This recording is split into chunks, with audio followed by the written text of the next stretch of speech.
الحمد لله رب العالمين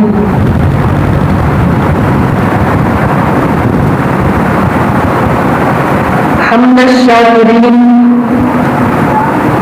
اکرم الاولین والآخرین قائد الغرب المعجلین نبی الحرمین امام القبلتین وسیلتنا فی الدارین سید الکونین المزین لكل زین المنزہ من كل شیطان جد الحسن والحسین جد الحسن والحسین جد الحسن والحسین نبی الانبیاء عظیم الرجال امیر الجود والعطاء شفیعنا یوم الجزاء وأي الذنوب والخطايا كنت آدم بين الطين والماء سر الله المحصور قل الله المطلوب نور الألوان والغيوب سرور القلب المحظور سيدنا وسندنا وحبيبنا وحبيب ربنا وطبيبنا وطبيب جاننا وطبيب إيماننا ووكيلنا وكفيلنا ونبينا وحبيبنا ومرشدنا ومأوانا ومرجانا ومولانا وأولنا ونورنا ونور بصارتنا ونور بصيرتنا ونور قلوبنا ونور قرورنا ونور أولنا ونور آخرنا ونور ظاهرنا ونور باطننا ونور جاننا ونور إيماننا ونور ربنا ونور ربنا محمد رحمة للعالمين سيد المقربين وأولياء أمته أجمعين أما بعد فأعوذ بالله السميع العليم والسلطان القديم من الشيطان الرجيم بسم الله الرحمن الرحيم واذكر في الكتاب إبراهيم إنه كان صديقا نبيا وقال الله تعالى وتبارك في الكلام المجيد والفرقان الحميد واتبعت ملة آبائي إبراهيم حنيفا آمنت بالله وصدق الله مولانا العظيم وبلغنا رسوله النبي الكريم ونحن على ذلك لمن الشاهدين والشاكرين والحمد لله رب العالمين. وقال الله تعالى وتبارك في شأن حبيبه مخبرا وآمرا في الكلام المجيد والفرقان الحميد إن الله وملائكته يصلون على النبي يا أيها الذين آمنوا صلوا عليه وسلموا تسليما. اللهم صل على سيدنا ومولانا محمد وعلى آل سيدنا ومولانا محمد وآله وسلم صلى الله على النبي الأمي وآله وسلم صلاة وسلاما عليك يا سيدي يا حبيب الله وعلى آلك وأصحابك يا سيدي يا حبيب الله مولاي صل وسلم دائما أبدا على حبيبك خير الخلق كلهم محمد سيد الكونين والثقلين والفريقين من عرب ومن عجم ربي صل وسلم دائما أبدا على حبيبك خير الخلق كلهم.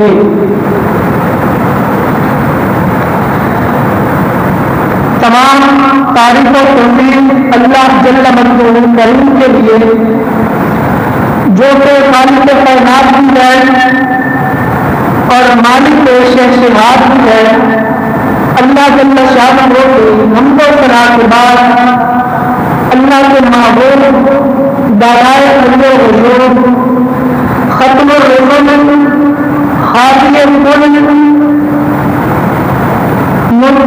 مکرم نور مجسم شفیع معظم تاجدار مدینہ رحمت الحسینہ معصوم آمینہ سیدنا و مولانا محمد مصطفیٰ صلی اللہ علیہ وآلہ وسلم کے حضور ناز میں اپنی عقیدتوں، ارادتوں اور محبتوں کا عروج پیش کرنے کے بعد انتہائی واجب الاحترام ذلیل احتشام برادران اسلام بندہ نصیب آپ حضرات سے مخاطب ہے۔ یہ ماہ مقدس ذی الحجہ شریف کا مہینہ ہے۔ اس مہینے کو جد الانبیاء سیدنا ابراہیم خلیل اللہ علیہ نبینا وعلیہ السلام آپ سے بڑی نسبت حاصل ہے۔ یہ مہینہ جب آتا ہے تو مسلمانوں کو سیدنا ابراہیم علیہ السلام کی یاد دلاتا ہے۔ ویسے تو ابراہیم علیہ السلام کبھی بھولتے نہیں ہیں، ان کی قربانیاں کبھی بھولتی نہیں ہیں، ان کی کرم نوازیاں، ان کے ہمارے اوپر احسانات کبھی بھولتے تو نہیں ہیں، لیکن اس مہینے کو جو نسبت ابراہیم علیہ السلام سے ہے، اس نسبت کی بنا پر، اس نسبت کی وجہ سے سیدنا ابراہیم علیہ السلام کا تذکرہ، آپ کا ذکر خیر تقریباً ہر مسجد میں کیا جاتا ہے۔ علاوہ ازیں آپ کے نام پر یعنی آپ کے مناسبت والی محفلیں بھی منعقد کی جاتی ہیں۔ اور ابراہیم علیہ السلام سے نسبت کیوں ہے اس مہینے کو؟ صرف اس لیے کہ سیدنا ابراہیم علیہ السلام کے لفظ جگر، آپ کے نور نظر، آپ کے بیٹے سیدنا اسماعیل ذبیح اللہ علیہ السلام، آپ کو اسماعیل علیہ السلام کو ابراہیم علیہ السلام اس مہینے کی 10ویں تاریخ کو ذبح کرنے کے لیے اللہ کی بارگاہ میں حاضر ہو گئے۔ گویا قربانی کا سبب ہمیں اسی مقام سے ملا، اسی جگہ سے ہمیں قربانی کا درس ملا، قربانی کا ہمیں سبق ملا۔ اور ابراہیم علیہ السلام، کیا آپ نے ایک ہی قربانی دی تھی؟ کیا آپ نے ایک قربانی کی تھی جس کی وجہ سے اللہ نے فرمایا کتاب ابراہیم کہ میرے ابراہیم کو اپنی کتاب میں یاد کیا کرو؟ کیا ایک قربانی کی وجہ سے ہم ابراہیم علیہ السلام کا ذکر کرتے ہیں؟ نہیں، ایک قربانی نہیں، ابراہیم علیہ السلام نے ہزاروں قربانیاں اسلام کی خاطر دی ہیں۔ ابراہیم علیہ السلام نے 1000 بار قربانی اسلام کی خاطر کی ہے۔ کبھی قربانی کسی رنگ میں کی، کبھی قربانی کسی مختلف انداز میں کرتے آئے، کبھی قربانیاں مختلف قسم کی کرتے آئے، کبھی آگ میں جا کر قربانی پیش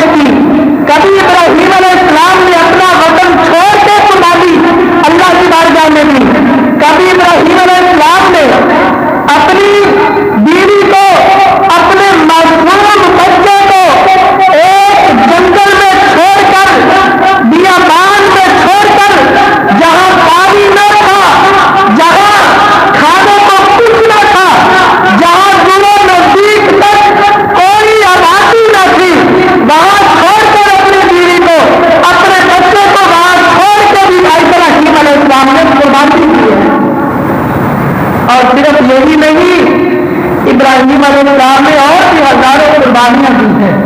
اسی لیے تو اللہ رب العالمین نے فرمایا وَاتَّبَعْتُ مِلَّةَ آبَائِي إِبْرَاهِيمَ حَنِيفًا. لوگوں ملت خلیل کو اپنا لو، ابراہیم علیہ السلام کی پیروی کرو، ابراہیم علیہ السلام کے نقشے قدم پر چلو. آبائی اپنے باپ ابراہیم علیہ السلام کی پیروی کرو. ابراہیم حنیفہ وہ ابراہیم علیہ السلام جو ہر باطل سے الگ رہے، وہ ابراہیم جو ہر برائی سے الگ رہے، وہ ابراہیم علیہ السلام جو ہر گمراہی سے الگ رہے. اللہ نے ابراہیم علیہ السلام کو ہر گمراہی سے بچایا، ہر تباہی سے بچایا، ہر تاریکی سے بچایا، ہر ظلمت سے بچایا. ابراہیم علیہ السلام کو اپنی رحمت کے سائے میں رکھا تھا. اور ابراہیم علیہ السلام ہزاروں انبیاء کرام ابراہیم علیہ السلام کی نسل میں سے ہے. ہزاروں نبیوں کے داتا ابراہیم کہلوائے. اور ابراہیم علیہ السلام ایک بار یوں ہوا آپ بکریاں چرا رہے تھے، بکریاں چرا رہے تھے. دور دور تک آگے پیچھے دائیں بائیں جہاں بھی نظر جاتی تھی بکریاں ہی بکریاں نظر آتی تھی. ہر طرف بکریاں ہی بکریاں ہیں. اور ابراہیم علیہ السلام ان بکریوں کی محبت میں گم ہے، ان بکریوں سے بڑا پیار کر رہے ہیں، ان بکریوں سے بڑی محبت کر رہے ہیں. اب وہ فرشتے جنہوں نے آدم علیہ السلام کی تخلیق پر بھی اعتراض کیا تھا کہ اے اللہ آدم کو نہ بنا، یہ زمین پہ جا کے خون ریزیاں کریں گے، آدم کی اولاد خون پر ریزیاں کریں گے، قتل و غارت کریں گے، چوریاں کریں گے، ڈکیتیاں کریں گے. تو اللہ نے فرمایا تھا انی اعلم ما لا تعلمون، فرشتوں جو میں دیکھ رہا ہوں وہ تم نہیں دیکھ رہے، جو میں جانتا ہوں وہ تم نہیں جانتے. آپ فرشتوں تم یہ کہہ رہے ہو کہ اے اللہ آدم کو نہ بنا، یہ آدم زمین پہ جائے گا، آدم کی اولاد خون ریزیاں کرے گی، شرابیں پیے گی، قتل و غارت کریں گے، ڈکیتیاں کریں گے، چوریاں کریں گے، بدماشی کریں گے. فرشتوں تمہاری نظر چوروں پہ ہے، تمہاری نظر ڈاکیوں پہ ہے، فرشتوں تمہاری نظر قاتلوں پر ہے، فرشتوں تمہاری نظر شرابیوں پر ہے. اور سنو میری نظر ابراہیم علیہ السلام کو آگ میں جانتے ہوئے دیکھ رہی ہے. فرشتوں میری نظر سے دیکھو، میری نظر خلیل کو آگ میں جانتے ہوئے دیکھ رہی ہے. میری نظر ابراہیم کو اپنے گھر سے جدا ہوتے ہوئے دیکھ رہی ہے. فرشتوں میری نظر ابراہیم علیہ السلام کو اپنے بچہ اپنی بیوی جنگل میں چھوڑتے ہوئے دیکھ رہی ہے.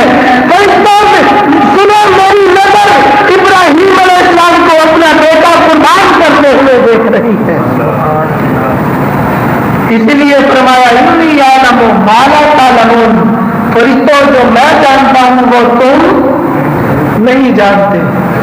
اب پھر فرشتوں نے کہا ابراہیم علیہ السلام کو دیکھا نا، آگے پیچھے دائیں بائیں ہر طرف جہاں تک نظر جاتی ہے بکریاں ہی بکریاں.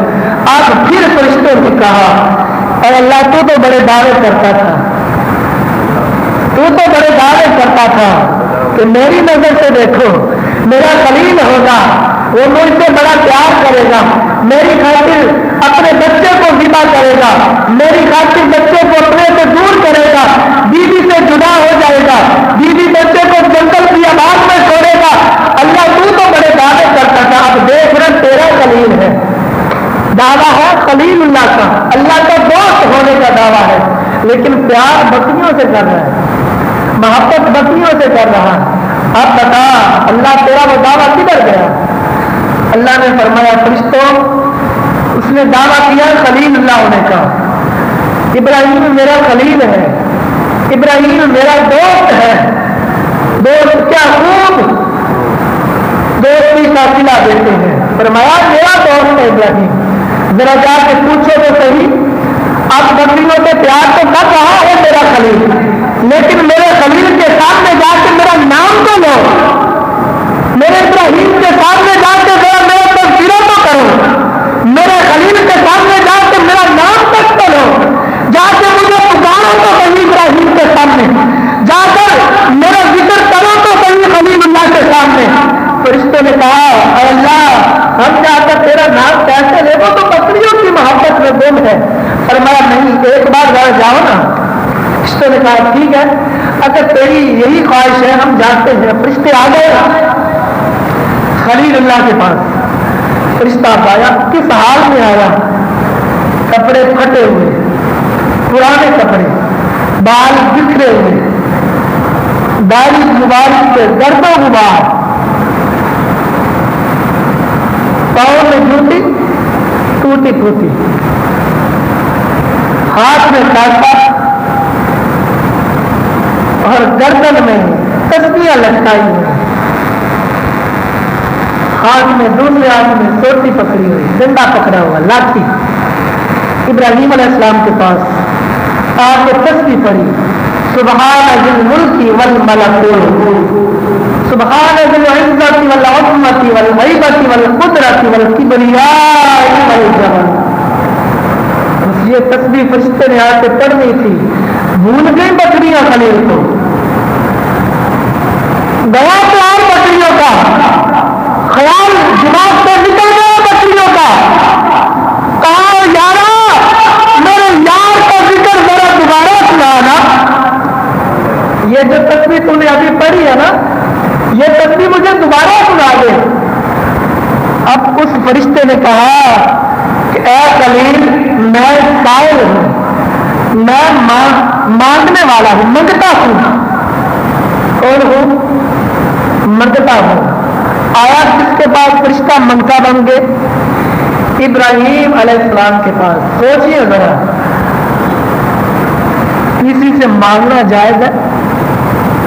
آج تو کہہ دیتے ہیں نا کہ اللہ کے علاوہ کسی سے نہ مانگو، اللہ کے علاوہ کسی سے مانگنا حرام ہے، بدعت ہے، شرک ہے، بڑے فتوے لگاتے ہیں۔ لیکن فرشتے بھی تو پر بھی تو فتوا لگاؤ، بھیجنے والا کون ہے؟